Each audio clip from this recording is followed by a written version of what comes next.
అది పవిత్ర పుణ్యక్షేత్రం సమీపంలో ఉన్న విశ్వవిద్యాలయం. 60 ఏళ్ల కిందట ప్రాణం పోసుకున్న ఆ విద్యాక్షేత్రం దేశానికి ఎంతో మంది మేధావులను అందించింది.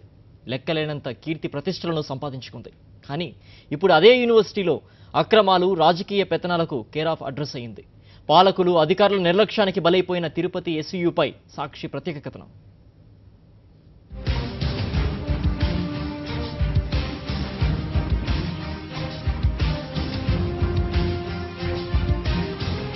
కలియుగ ప్రత్యక్ష దైవం శ్రీ వెంకటేశ్వరుడి పాదాల చెంతన శ్రీ తిరుపతి వెంకటేశ్వర యూనివర్సిటీకి ఘనమైన చరిత్ర ఉంది.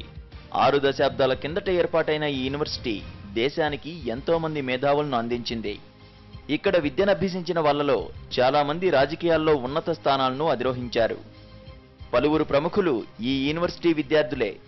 ఎంతో చరిత్ర ఉన్న తిరుపతి ఎస్వి యూనివర్సిటీ పరిస్థితి ఏటికేటికి దిగజారిపోతోంది. పవిత్ర విద్యాక్షేత్రం సమస్యలకు నిలయంగా మారుతోంది. అధ్యాపకుల కొరత నుంచి రాజకీయ పెత్తనం వరకు అన్ని విద్యార్థులను పట్టిపీడిస్తున్నాయి. నిజానికి దివంగత ముఖ్యమంత్రి వైఎస్ రాజశేఖర్ రెడ్డి హయాంలో ఎస్వి యూనివర్సిటీ ఓ వెలుగు వెలిగింది. కోట్ల రూపాయల నిధులు మంజూరు చేసి చక్కటి రోడ్లతో పాటు మౌలిక సదుపాయాలు కల్పించారు. 150 మందిని టీచింగ్ అసిస్టెంట్ల నియామకంతో పాటు 395 మంది ఎన్ఎంఆర్లను టైమ్ స్కేల్ ఉద్యోగులుగా పదోన్నతి కల్పించారు. 3 హాస్టల్ భవనాలను నిర్మింపజేశారు. 2 కోట్ల రూపాయలతో గోల్డెన్ జూబ్లీ సెమినార్ హాల్ను మంజూరు చేశారు. ఈ భవనం పనులు వైఎస్ఆర్ పాలనలో 70% పూర్తయ్యాయి. కానీ ఆయన అకాల మరణం అనంతరం ఎవరూ పట్టించుకోలేదు. దీంతో గోల్డెన్ జూబ్లీ సెమినార్ హాల్ భవనాలు శిథిలావస్థకు చేరుకున్నాయి. ప్రస్తుతం ఎస్వీయూలో అధ్యాపకుల కొరత తీవ్రంగా ఉంది. 63 ప్రొఫెసర్ పోస్టులు, 96 అసోసియేట్ ప్రొఫెసర్ పోస్టులు, 110 అసిస్టెంట్ ప్రొఫెసర్ పోస్టులు ఖాళీగా ఉన్నాయి. 2 ఏళ్ల కిందటే ఖాళీలు ఏర్పడ్డా భర్తీ చర్యలు జరగలేదు. ఇప్పుడు ఆ సంఖ్య మరింత పెరిగింది. యూనివర్సిటీ దాదాపు 500 మంది అధ్యాపకులు ఉండేవాళ్ళు. 500 మంది అధ్యాపకులు యూనివర్సిటీ ఏ డిపార్ట్మెంట్ చూస్తే నిండుగా కనపడేది. ఈ రోజు చూస్తే డిపార్ట్మెంట్ చూస్తే ఎండాకాలాన్ని తలపిస్తుంది. వర్షాకాలంలో కూడా కాలేజీలు తెరిచిన తర్వాత కూడా ఎండాకాలాన్ని తలపిస్తుంది. అంటే ఎక్కడ అధ్యాపకులు రిటైర్ అయిన వాళ్ళ ఛాంబర్స్ అట్టే క్లోజ్ అయిపోయి ఈరోజు ఎంతో మంది పిహెచ్డి విద్యార్థులు, పీజీ విద్యార్థులు తమ చదువులు పూర్తి చేసుకొని ఈరోజు ఉద్యోగ అవకాశాల కోసం ఎదురు చూస్తూ ఉంటే మరి వారి యొక్క ఆశలపై నీళ్లు చల్లుతూ ఈరోజు చంద్రబాబు ప్రభుత్వం మరి వారి యొక్క ఆ పోస్టులను ఫిలప్ చేయకుండా మరి నాంచివేత ధోరణి కొనసాగిస్తూ ఉంటే అధ్యాపకుల కొరత వల్ల చాలా డిపార్ట్మెంట్లు మూతపడుతున్నాయి. ఎంఫిల్ విభాగాన్ని గత ఏడాది మూసేశారు. ఇక దూర విద్య కేంద్రం పరిస్థితి చాలా దారుణంగా ఉంది. దివంగత ముఖ్యమంత్రి వైఎస్ రాజశేఖర రెడ్డి హయాంలో ఎస్వీయూ దూర విద్య ద్వారా ఏడాదికి 20,000 అడ్మిషన్లు వచ్చేవి. ఇప్పుడు ఆ సంఖ్య 6,000కు పడిపోయింది. ఇలాంటి దుర్భర పరిస్థితులతో 2 ఏళ్ల కిందట ఏ గ్రేడ్లో ఉన్న ఎస్వీయూ గతేడాది ఎలాంటి గ్రేడ్ పొందలేకపోయింది. గ్రేడ్ లేకపోవడం వల్ల యూజీసీ నుంచి నిధులు రావడం లేదు. దీంతో ఎస్వీయూ పరిస్థితి మరింత దారుణంగా తయారైంది. పరిశోధక విద్యార్థుల పరిస్థితి అయితే మరీ దయనీయంగా మారింది. చాలా డిపార్ట్మెంట్స్లో పరిశోధనలకు సంబంధించిన పరికరాలే లేవు. అధ్యాపకుల కొరతతో పాటు మౌలిక వసతులు లేకపోవడంతో పరిశోధనలు చేయలేకపోతున్నారు.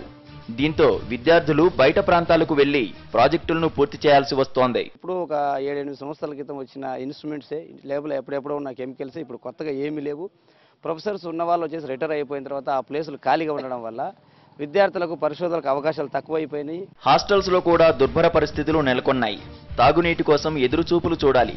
వాటర్ ఎప్పుడొస్తాయో కూడా తెలియని పరిస్థితి. ముఖ్యంగా ఎస్వి యూనివర్సిటీలో తాగునీటి కొరత మరియు విద్యార్థులకు నీటి కొరత.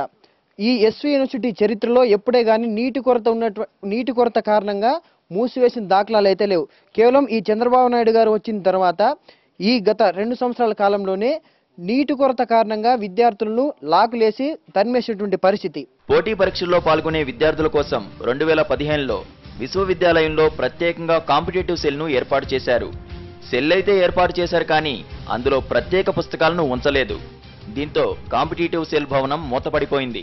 ఈ కాంపిటేటివ్ సెల్ అనేది ఓపెన్ చేసాం, పేద విద్యార్థులకు కాంపిటేటివ్ ఎగ్జామ్స్ బుక్స్ ప్రొవైడ్ చేస్తామని చెప్పారు. కానీ ఏం జరిగింది? పేపర్ ప్రకటనలు ఇచ్చుకున్నారు, పేపర్ ఫోటోలకు ఫోజులు ఇచ్చి కాంపిటేటివ్ సెల్ ఓపెన్ చేశామని చెప్పుకున్నారు తప్పితే కానీ ఇక్కడ కనీసమైన ఒక బుక్ లేదు, ఒక ఇన్ఫ్రాస్ట్రక్చర్ లేదు, ఒక ఫెసిలిటీ లేదు. ఇక ఇంటర్నెట్ హబ్ పేరిట ఏర్పాటు చేసిన బిల్డింగ్ది కూడా అదే పరిస్థితి. లైట్లు ఉండవు, 1-2 ఉన్నా పనిచేయవు. కంప్యూటర్లు ఎప్పుడో పాడైపోయాయి. దీంతో ఇంటర్నెట్ హబ్ను కొంతమంది విద్యార్థులు వంట కోసం ఉపయోగిస్తున్నారు. ఇక లైబ్రరీ పరిస్థితి మరీ దారుణంగా ఉంది. ఎప్పటి నుంచో ఉన్న పుస్తకాలు తప్ప కొత్తగా ఏవీ ఉండవు. దీంతో విద్యార్థులకు అవే దిక్కయ్యాయి. కాలానుగుణంగా ఇక్కడ జర్నల్స్ దొరకడం లేదని ఆవేదన వ్యక్తం చేస్తున్నారు. లైబ్రరీ చూసినట్టయితే ఎప్పుడో పురాతన కాలం నాటి పుస్తకాలు చెదులు పట్టిపోయి ఉన్నాయి. లేటెస్ట్ వచ్చేటువంటి పబ్లికేషన్స్ కానీ వాటి మీద కానీ చర్య తీసుకునే నాతడే లేడు. ఇన్ని సమస్యలున్న తిరుపతి ఎస్వీయుపై ఇప్పుడు రాజకీయ పెత్తనం పెరిగిపోతోంది. 2 ఏళ్లుగా ఈ యూనివర్సిటీ రాజకీయ నేతల కనుసన్నల్లోనే నడుస్తోందన్న విమర్శలున్నాయి. ముఖ్యంగా ఉన్నత విద్యలో ప్లానింగ్ కమిషన్ సభ్యుడిగా ఉంటున్న ఓ అధికారి ఎస్వీయుపై పెత్తనం చెలాయిస్తున్నారని తెలిసిందే. చిత్తూరు జిల్లాకు చెందిన ఆ సభ్యుడు హైదరాబాదులోనే ఉంటూ చక్రం తిప్పుతున్నాడని సమాచారం. యూనివర్సిటీకి క్లర్క్ నుంచి వీసీ నియామకం వరకు అన్నీ అతని కనుసన్నల్లోనే నడుస్తాయనే వాదనలు వినిపిస్తున్నాయి. ఒక సామాజిక వర్గం వారికే పదవులు కట్టబెడుతున్నారన్న విమర్శలున్నాయి. విశ్వవిద్యాలయాల ప్రైవేటీకరణే లక్ష్యంగా కేంద్ర రాష్ట్ర ప్రభుత్వాలు కుట్ర పన్నుతున్నాయని విద్యార్థి సంఘాలు ఆరోపిస్తున్నాయి. అభివృద్ధిని పక్కన పెట్టేసి నేడు ప్రైవేటు విశ్వవిద్యాలయాలపైన ప్రైవేటు విశ్వవిద్యాలయాన్ని ఎలాగైనా ఇక్కడికి తీసుకురావాలనేసి విద్యను వ్యాపారం చేయాలని చెప్పేసి నేడు రాష్ట్రంలో నాయకులు కానీ చంద్రబాబు నాయుడు కానీ అలాగే కేంద్ర ప్రభుత్వం కూడా చూస్తోంది. ప్రస్తుత ముఖ్యమంత్రి చంద్రబాబు ఈ యూనివర్సిటీ విద్యార్థే. కానీ 2 సంవత్సరాలుగా ఎస్వీయుకు ఆయన చేసింది ఏమీ లేదంటున్నారు విద్యార్థులు. ఎస్వీయును నెంబర్ 1 యూనివర్సిటీగా తీర్చిదిద్దుతానని గొప్పలు చెప్పిన చంద్రబాబు ఇప్పుడు కనీసం అధ్యాపక పోస్టులను భర్తీ చేయలేకపోవడం దారుణమంటున్నారు. చంద్రబాబు నాయుడు గారు ముఖ్యమంత్రి అయిపోయిన తర్వాత తాను చదువుకున్న యూనివర్సిటీ ఇది, దీన్ని ఏదో కేంబ్రిడ్జ్ యూనివర్సిటీ, లండన్ యూనివర్సిటీ చేస్తా అని చెప్పి ఏదో ప్రగల్భాలు పలికారో మీడియాలో ఫోజులు ఇచ్చిపోయారు చెప్తే ఆ తర్వాత ఈ యూనివర్సిటీకి నిధులు ఇచ్చింది లేదు, దీన్ని పట్టించుకున్న పాపాన పోలేదు. వీటన్నిటి మీద విద్యార్థులందరూ తీవ్ర మనస్తాపానికి గురై ఉన్నారు. ఏదో విద్యార్థుల నుంచి మీకు వ్యతిరేకత అనేది వస్తుంది. కొన్నేళ్ల కిందటి వరకు ఓ వెలుగు వెలిగిన ఎస్వీయు ఇప్పుడు దారుణమైన స్థితికి చేరుకోవడంపై విద్యార్థులు తీవ్ర ఆందోళన చెందుతున్నారు.